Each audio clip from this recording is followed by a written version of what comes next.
there is a blood type that is so rare such that in case you have it, you'll have to keep it as sacred because the demand is so high. And also you'll have to keep yourself in a situation where you don't require blood transfusion because still it's so rare. We call it golden blood. Now, for that, I'll have to explain to you something for you to understand what we mean here. Now, we have 4 blood groups. We have A, and I'll be fast because you already know this. We have A, B, and we have O. Now, this is because we have on the surface of the red blood cell, we have the A antigen. They are all over. The same case to B. We have, this is B. But here, we have both A on the surface and B. When it comes to here, which is where we are going to focus on, we have nothing. So we have just nothing, plain empty. Now here we have antibodies that will fight anything with a B. So this will be a small b denoting the antibodies that will fight B. Here we have an A because it will fight anything with an A. For AB, there's no antibody, meaning here you can accept anything, and that's why you call this universal recipient. And also we have O here, who is a universal donor. By now we know why, the reason, because there's no antibodies, and here this is a donor because there is no antigen on the surface, meaning this blood will be accepted by everyone here. There's nothing to fight. Now, let's focus on this person. Let me introduce to you something that we call the H antigen. It can be found in any of them, but it will be in high concentration here because, like you saw here on the surface, we also have other antigens. So the space for H here will be less, meaning we still have H here, yes, but they are going to be few. You're not interested in them all the way here. They will be least in this because here we have both A and B antigen on that surface. But when it comes to this one here, the space is so huge such that we can pack as many H as possible.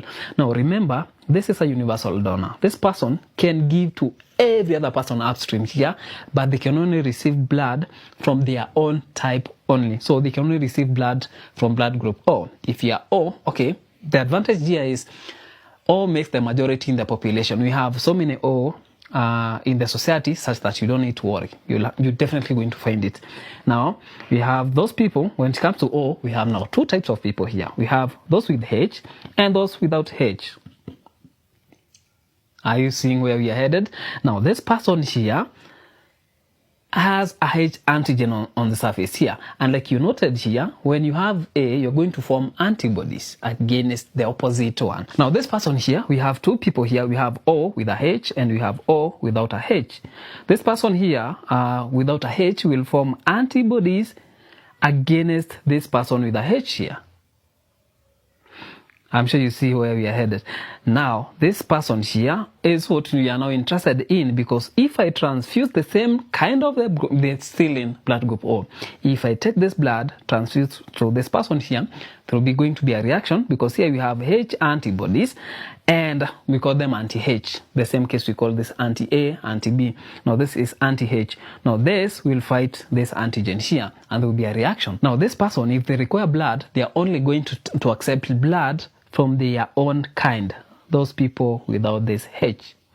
Now, the good thing about this person here is they can give blood to any other person here, everyone. This is a universal donor, and that's why it's in high demand. This is a very good blood when it comes to emergency setting. But this other person here, they can find this person here and there will be a reaction, meaning this is not truly a universal donor, but this one can be a very good blood. But let's go to now the fact that they are very few, meaning that in case this person requires blood of their own kind, it will be very hard for you or for them to accept, to get that blood, because especially when you come to Kenya, we rarely do genotyping. Let me give you a good example, like A. We have 2 types of blood group A. In case you are A, you can be AA, this is now the genotype, this is the phenotype, AA, or you can be AO. They are the same thing, but they have different genotypes, and they are going to influence inheritance in so many other things and so many other ways. So this is the same case. Now, if you are blood group A, and on the surface you have H, and we have another person without H, so this is H plus, this is H minus, this is the golden blood. So this blood, you can give them to everyone upstream, but they can only receive blood from their own kind. If you have this, you'll have to take a very good care of yourself, because it will be very rare or very hard to find this. It's there, yes, but finding it's very hard. See you in the next video.